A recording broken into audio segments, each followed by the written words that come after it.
everyone. So today we're going to finish up all the new material for the exam that's coming up on February 12th, Monday, February 12th. And I'll post your exam locations here. As soon as I figure out how many people are going to be signing up for the conflict. So here, let's go to our calendar. And the conflict, anybody who wants to can sign up for a conflict. Now, as you saw, our regular exam is at 7 p.m. and our conflict will be the same day at 4:30. And you don't have to have any, I don't care why you want to take it earlier, just sign up on LonCappa if you prefer to take the exam earlier. Okay, so just go there on LonCappa and you can just sign up, but you have to do it by this coming Friday at 11:59 p.m. So any questions on that? All right. And then I will post on our exam schedule right after that, like this weekend, where the locations are. Okay?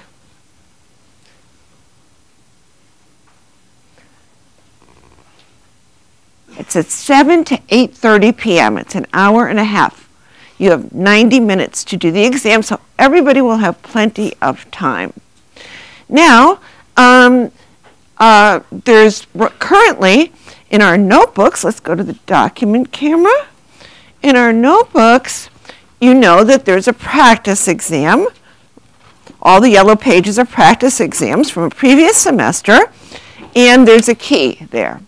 There's also a practice exam on LonCappa.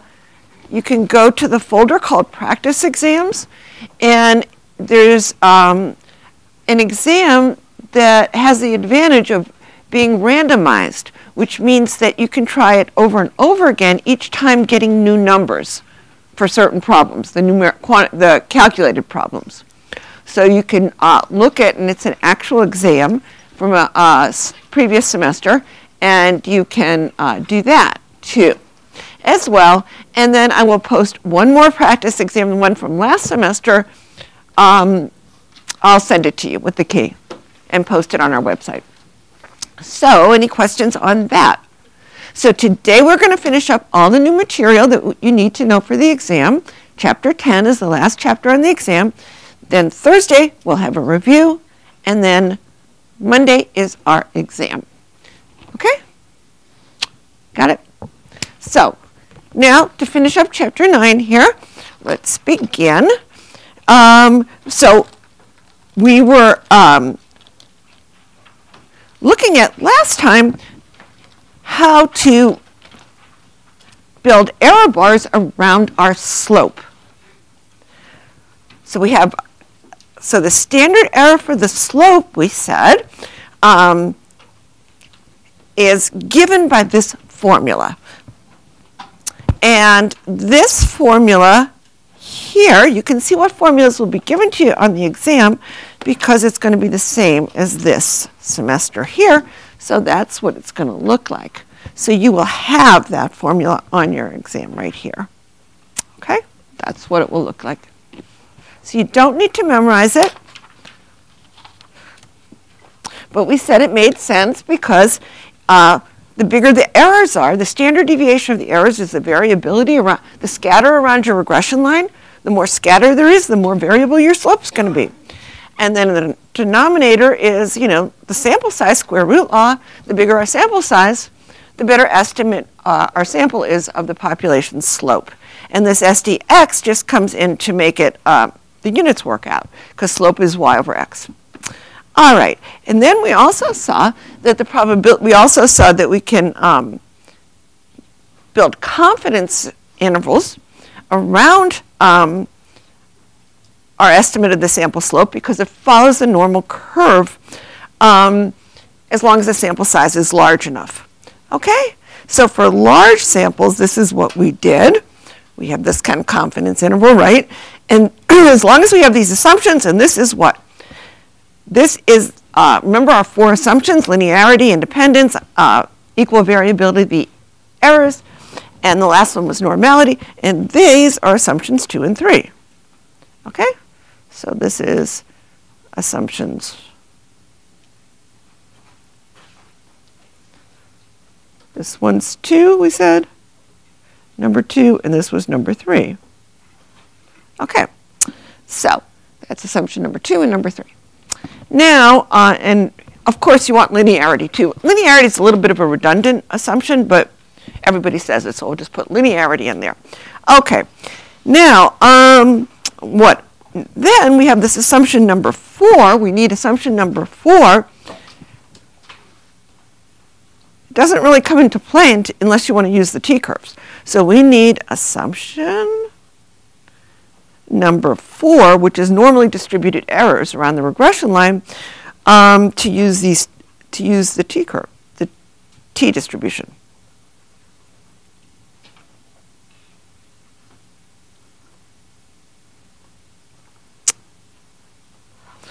Okay. So, and then when we use the t distribution, what's the difference? What happens? There's 2 differences. One, we use a slightly bigger standard error. We could use that for this one. In fact, it would be a little, it doesn't depend on the t-curve. This is a slightly better estimate, even if you use the normal curve, but people don't bother with it. So we make that adjustment, which the only difference here, as you can see, is instead of n in the denominator, we have n minus 2. The big difference is that we use a t distribution. We look at t curves instead of normal curves, and that makes things a little more complicated because there's a whole family of t curves, one for each degree of freedom. And the degrees of freedom in this case are n minus 2. And people had a little confusion about that because a lot of people said, well, I thought degrees of freedom were n minus 1. That's what we learned before. Well, that's true. Basically, in general, why is this? We're going to be looking at this more in the course. But in general, it's just the degrees of freedom is equal to n minus the number of parameters in your model.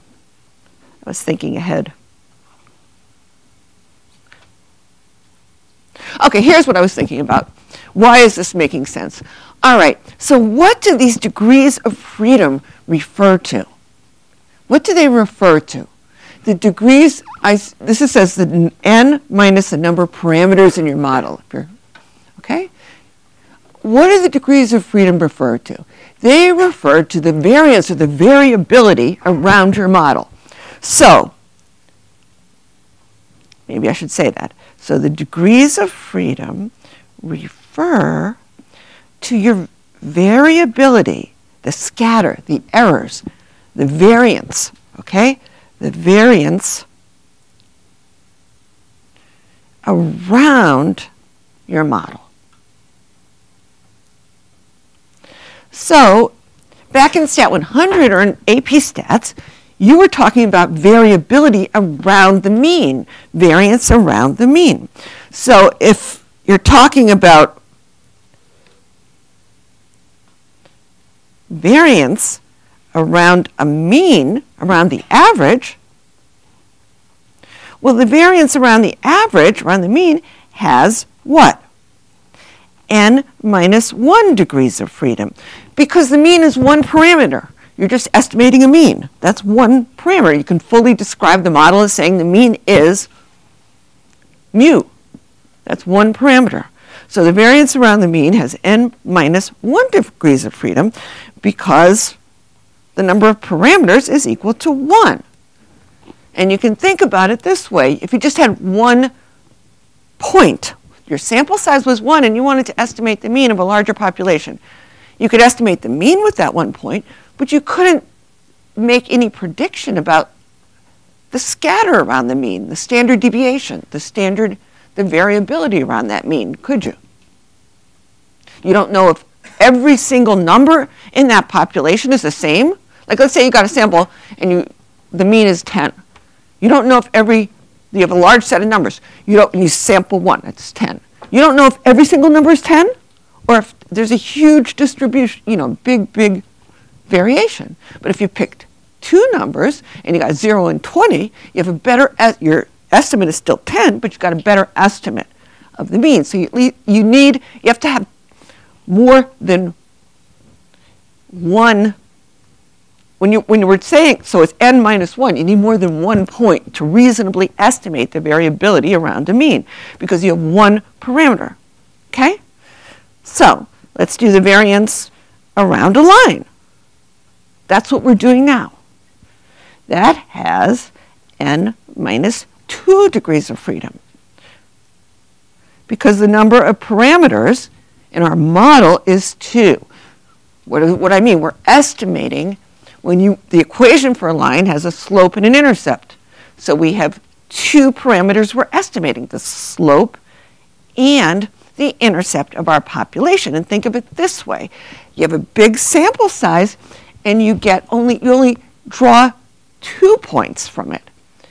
2 points determine a line. You have no scatter. There's no way to reasonably estimate the variability around that line. So your degrees of freedom are n minus 2. We're trying to talk about the variability around that line or around the mean.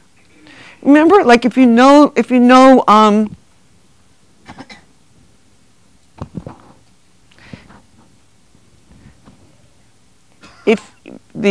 the errors have to sum to 0, right, around the mean. So if you know n minus 1 of them, the last one's determined. So you can say that n minus 1 of them are free to vary. Similarly, with a line, you have 2 points that determine a line, so n minus 2 of them are free to vary.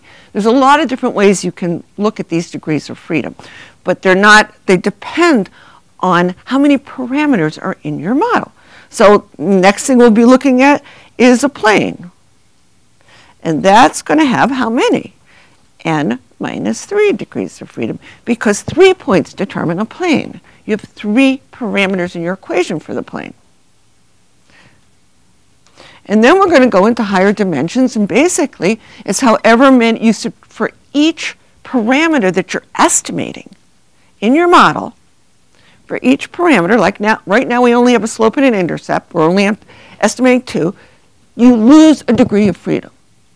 That's the idea.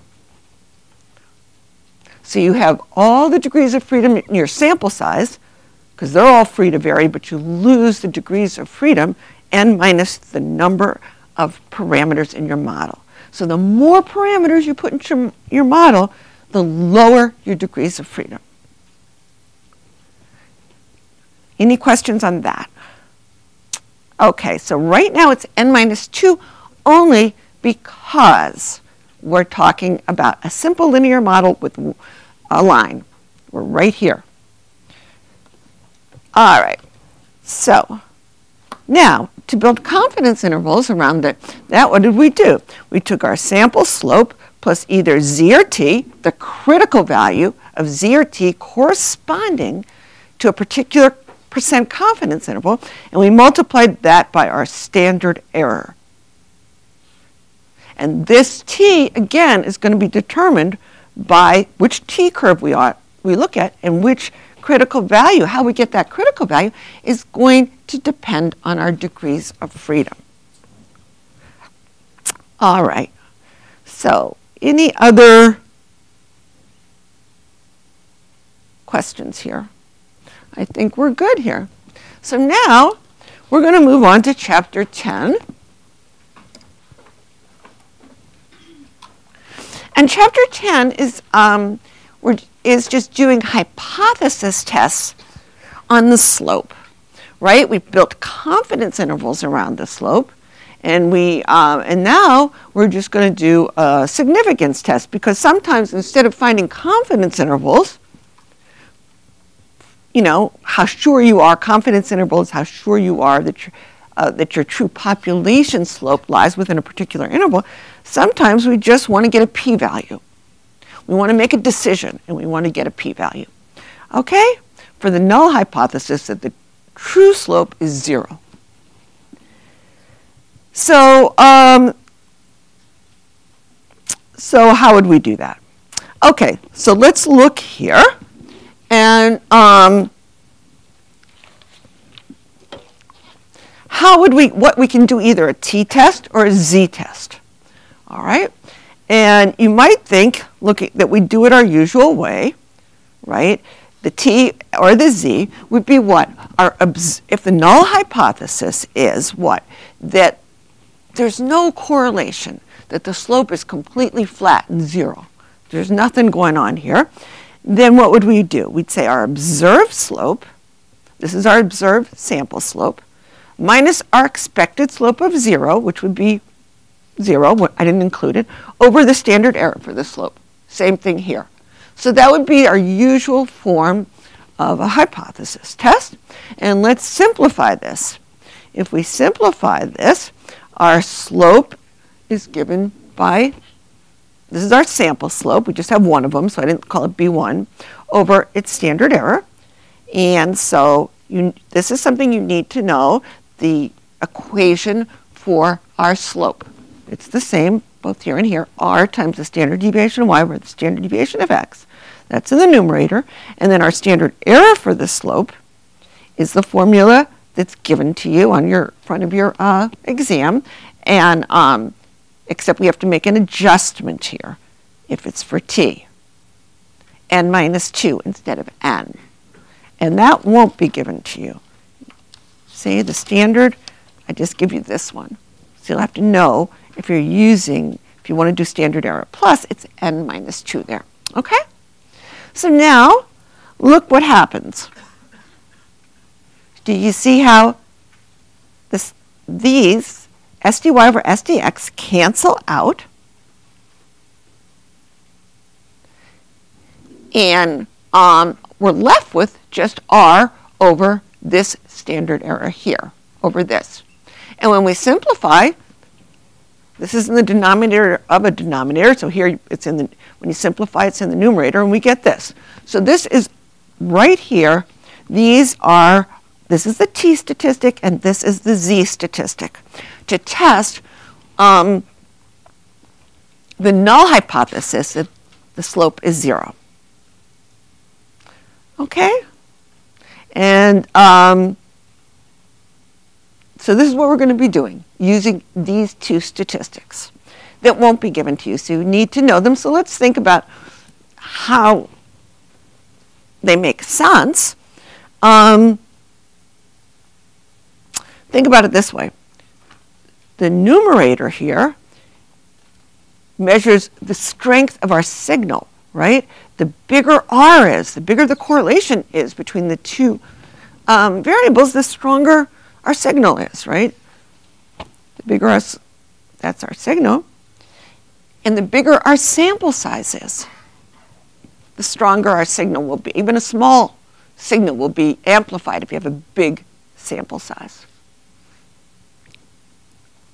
Okay, so that you have more information with a big sample size. So that's the strength of the signal. And this in the bottom is the strength of the noise. So that measures the noise. So basically we get a signal over noise ratio, and that's what is going to be our statistic. And we'll look at how the ratio of those two. Okay, and the same here. It's the same thing. It's just a slight adjustment. Okay, so this, it measures the signal, and this measures the noise. We talked about this before. The reason the reason why I want you to look at the structure of it is because this is going to be the basic statistics in analysis of variance that we talked about before. This is going to be when you square this will be the F statistic, and when you square this will be a chi-squared statistic. So I just want you to understand them now. That's what we're going to start in chapter 11, is looking at the square of these, which is this one would be an F, and this would be a chi-squared. But, and just sort of related to our basic theme here that we talked about before, our basic theme is that this r squared, and it's the same, little r squared and capital R squared are the same thing. You just little r squared just refers to when you have two variables. This is in general when you have multiple regression, is featured in all the regression analysis. And that's what we're going to divide our data, the variance of the y's, into these two pieces. So I just wanted you to understand it, the structure of it now. So that's the idea. Okay, so note that our test statistics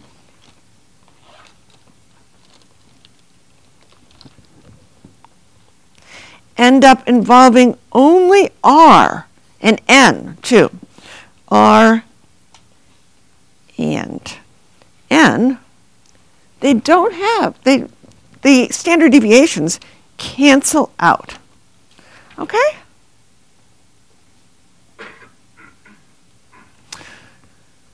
So that would be the sensible thing to do. And let's see how it, this is sort of what we've always done, slope over some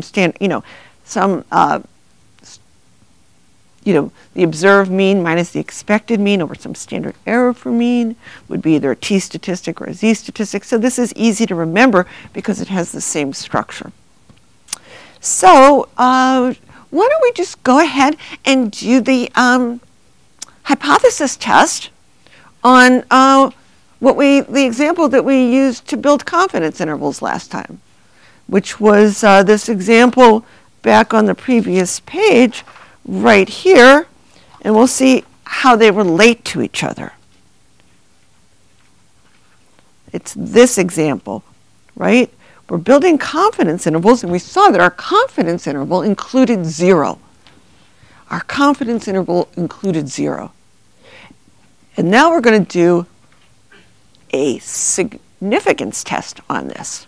And you probably can guess that if our confidence interval for the slope includes 0, our 95% confidence interval, then our hypothesis test is going to reject the null. Does that make sense? Because we can reasonably say it's in here. We can be, that 0 is included in our confidence interval. So let's see how they fit together, and let's do a hypothesis test. All right, so that's it. It's a very short chapter.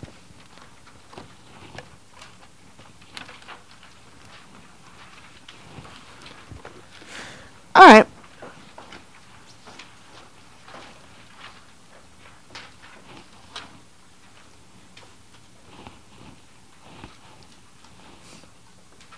Okay, so we're interested in finding out whether there's a negative slope in the regression equation for predicting drinking,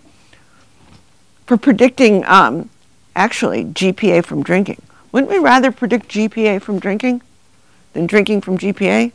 I mean, they're symmetrical. We'd get the same results, but doesn't it make more sense to think about how much you drink would affect your GPA? I don't know. Maybe not.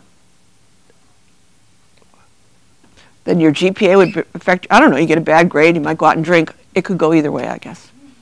Yeah, shoot, I just failed that test. I want to forget about it. I'm going to just go to the bar. So it could, I guess you could think of it either way, but we had GPA on the y-axis before, so I think we had it this way. We were predicting GPA. Okay, but we don't have the time and money to sample all 28,000 UI students, so instead we take this sample of 25 students, and we found a slope from the previous page. We did R times SDY over SDX. We can do it right now. What was it? We had the slope was negative 0.2 times, this is y and this is x, 0.5 over 5, and we got negative 0.02 GPA points per drink. All right, and then we got this y-intercept here, and the way we got that was we plugged in for, what did we do?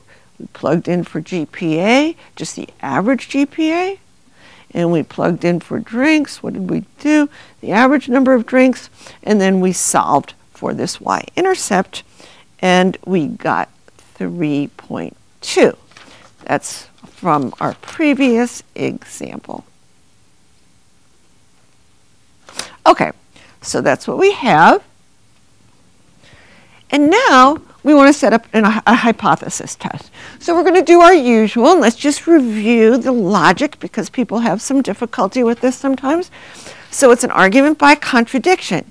You say, suppose there's no correlation at all, that the slope is 0 in the whole population.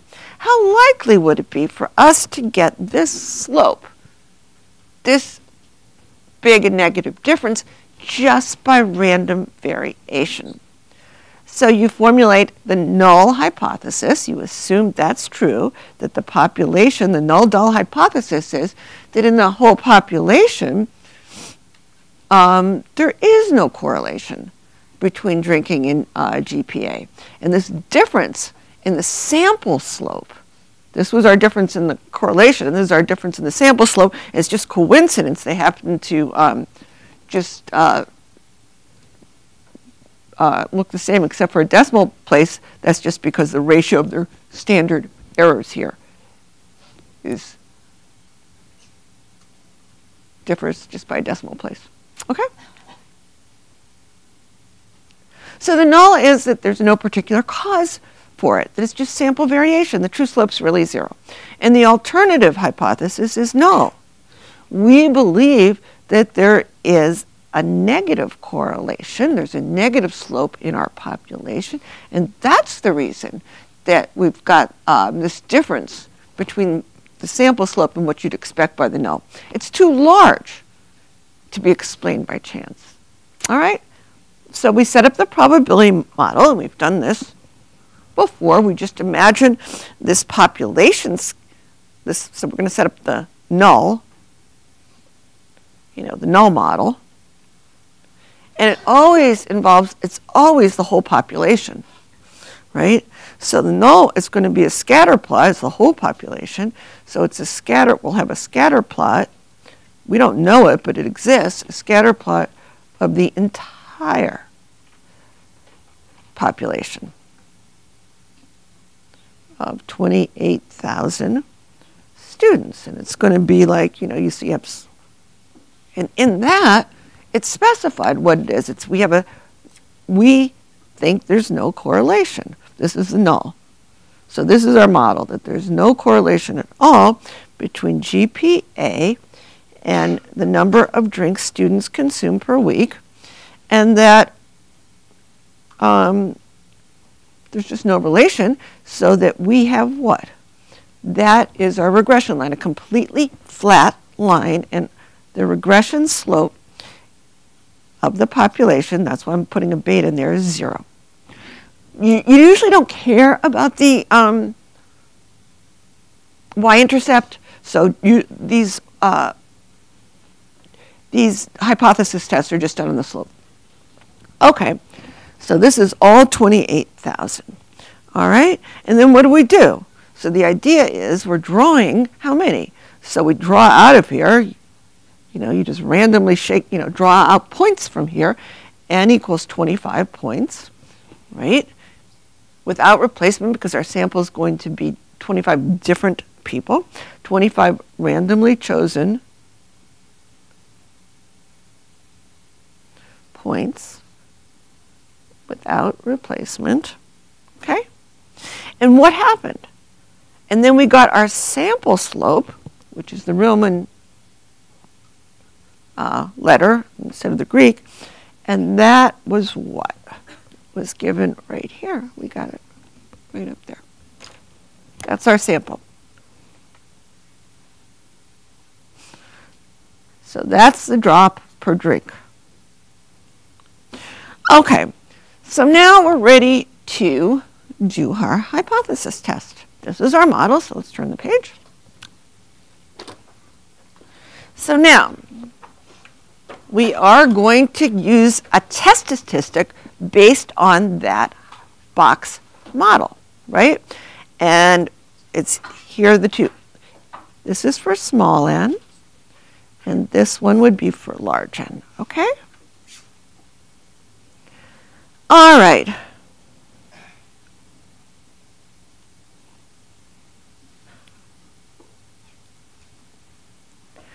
Okay, so now our last step then is we are going to do a z or a t-test. We should do a t-test. Why don't we do both so I can show you the difference so you can compare them.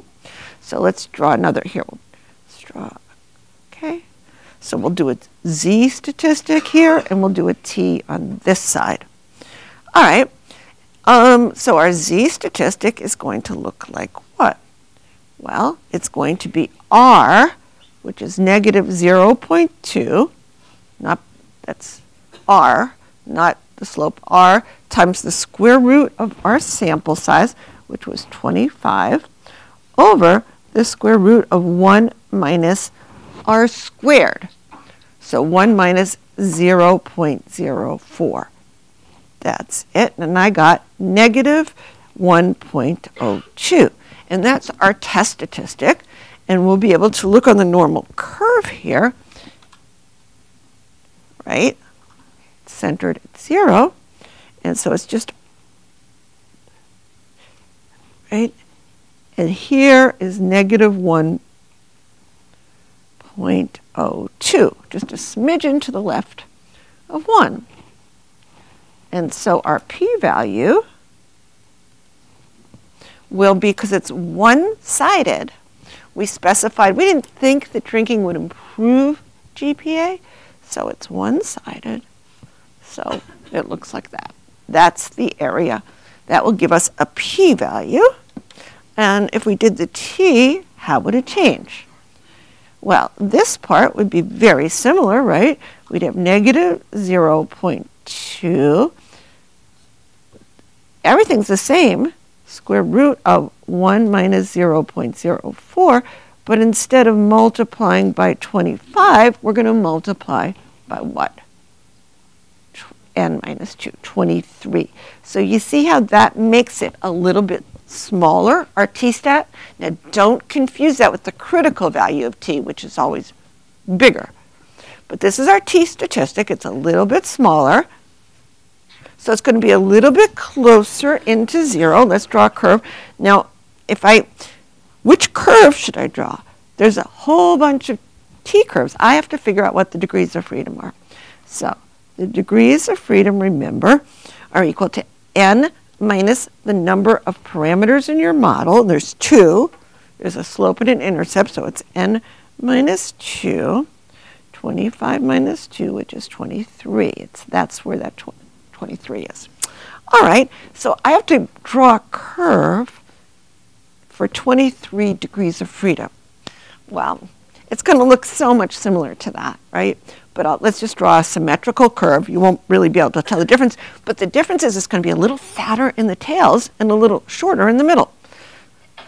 So let's just draw it. Pretend it looked like this. And it's centered at 0. And then we have to compute this, and it's going to be a little bit smaller. It's negative 0.98 is what I got. And so now it's going to be a little bit closer to 0 here. So that'll make p bigger.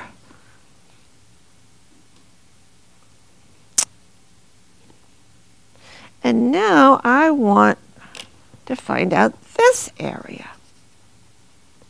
Okay, so that's where we're at. And so now with these numbers, we're going to really have to use our p-value calculator. So on the exam, you won't have that advantage. I'll provide you with the tables, so either I'd have to give you ones that you can just read right off the table, or else or a range of values, or else I could ask you which one, the relationship between the two. If you know one, if you knew the p-value for one, what would the p-value for the other be, bigger or smaller? And let's look at the t-curves and the z-curves to get a feel for this. All right, so let's just go to our computer and the p-value calculator. All right, so for the normal distribution, let's put in negative 1.02.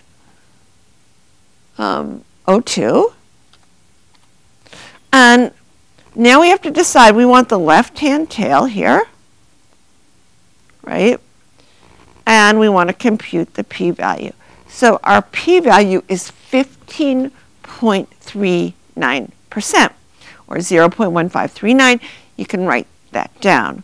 I'm going to write it down so I don't forget. So our p is, for this, is 15.39%. All right, now let's look at the t-distribution. All right, now first you have to specify the number of degrees of freedom. So that's 23. And then we'll put in our t-value, which is negative 0.98. And then left-hand tail. And now we'll compute the p-value. Oh, see, it's bigger, 16.86.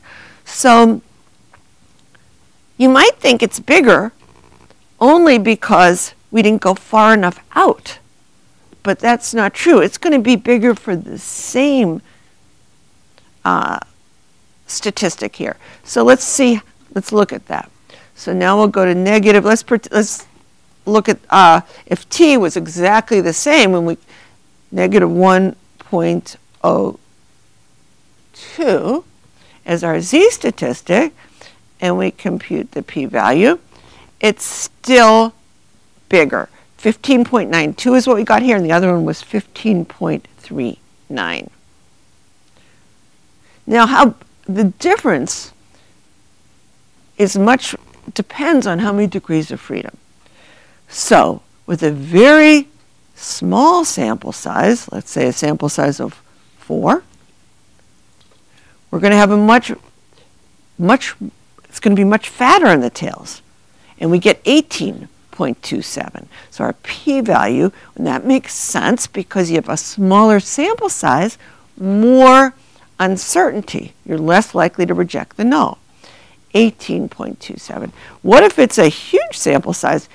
What's going to happen then? Well, now let's compute the p-value, and you get exactly the same thing to the number of digits displayed as you did with the z.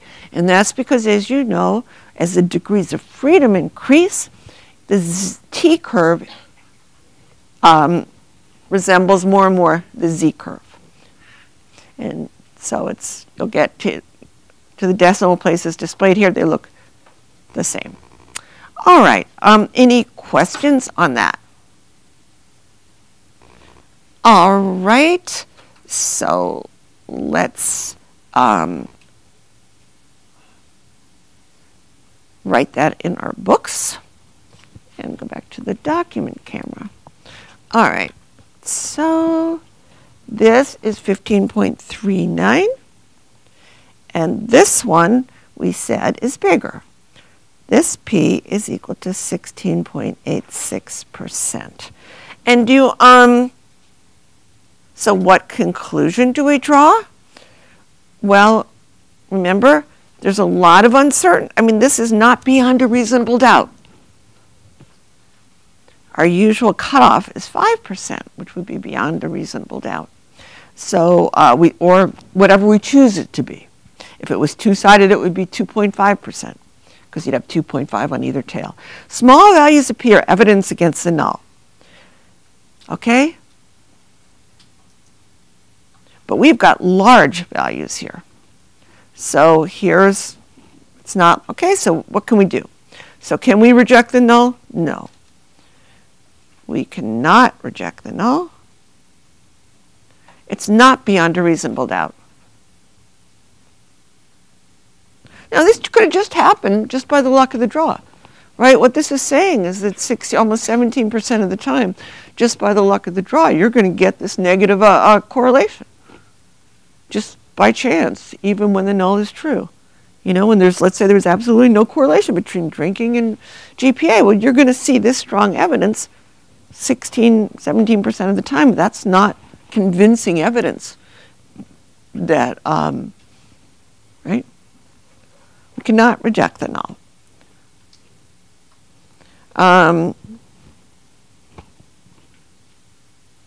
the population slope, beta, could plausibly be 0. I mean, it's plausible. It's not probable. I mean, it's not over 50%, but it could plausibly, it's not surprising, could plausibly be 0. And so this agrees with our confidence, our 95% confidence interval. Okay? In fact, yes, go ahead.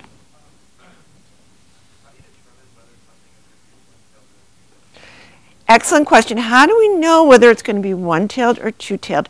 That depends on our alternative hypothesis. If I had said here not equal to, so turn the previous page on the alternative is directional.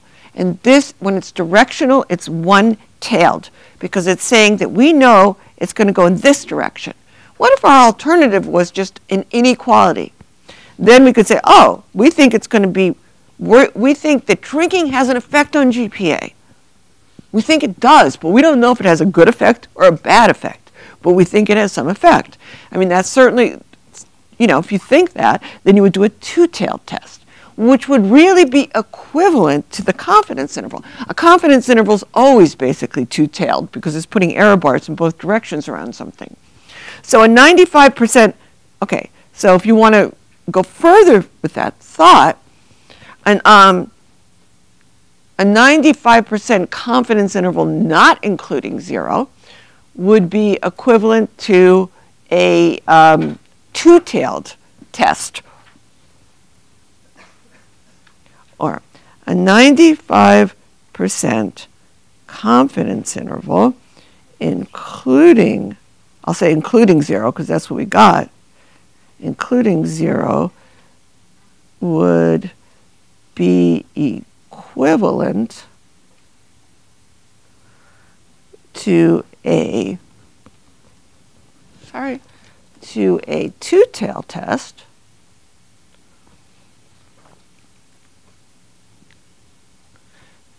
not rejecting the null.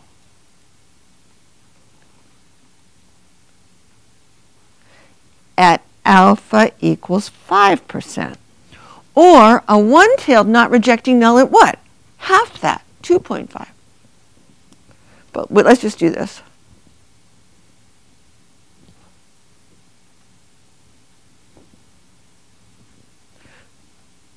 Because if that would mean two, I just don't have enough room to put the rest. Does that make sense? Yes, go ahead.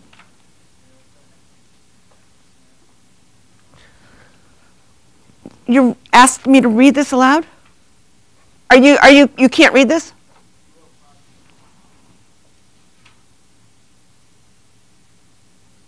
This agrees with our 95% confidence interval. Remember our 95% confidence interval included 0? And that's the same as a two-tailed test. If it includes 0, we don't reject the null, it could be 0 at alpha equals 5%. Or if it didn't include 0, it would be the same as rejecting the null at alpha equals 5%. Does that make sense? Yeah. Yes.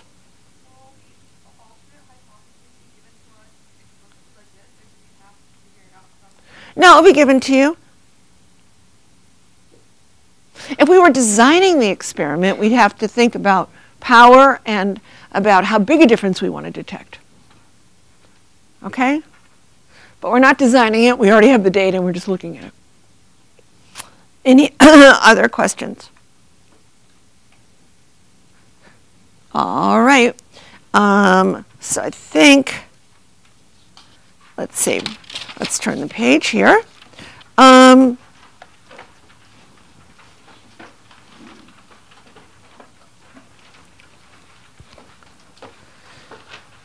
So circle these. These you need to remember. So these are going to be the test statistics that basically the bigger these are, the more evidence you have to reject the null. They describe the deviation from the null. Okay? So this is the idea. And what else do we need to do? Do you want to just wrap it up with a few iClicker questions that are discuss what we've already discussed? Let's just do that. And then you can, you'll have, next time we're going to go over this yellow practice exam, and I'll post another one online. So let's just go, let's look at the iClicker questions, get out your clickers, and then we can go home. Okay. So,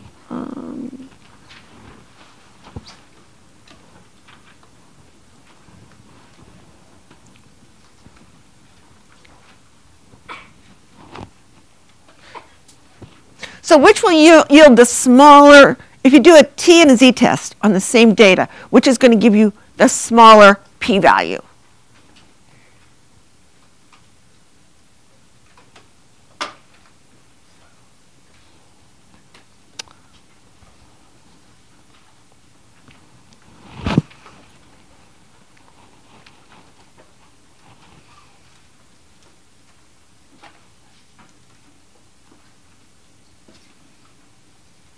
Remember that p-value measures the tails. Which has smaller tails? Which has measures the area of the tails. Okay, I'm going to stop it in a minute.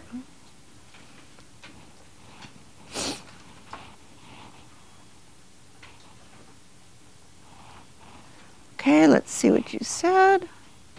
It's going to be Z. Great. Okay.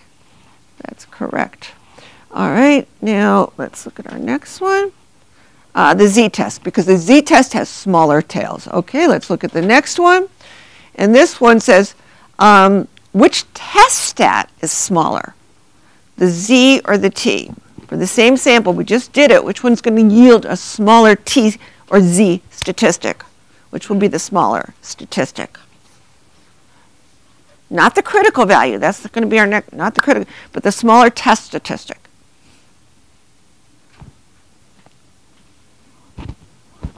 Okay.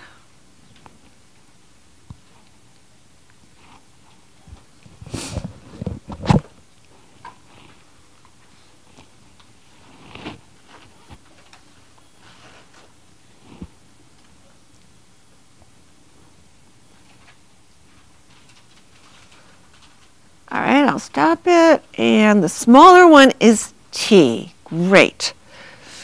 Okay, you got that. And let's just look at the answer because it uses SE plus instead of SE. Okay? So now let's look at our next one. And this one is, which critical value is larger? T critical or Z critical for the same confidence interval? So for 95% confidence, that's like 95% in the middle. Do you have to go further out on which one to get 95% in the middle? Which one? Remember, you just have to think about the curves. More of the area is distributed in the tails and less in the middle on the T. Just think about the picture. If you want 95% in the middle, are you going to have to go out further on the T or the Z?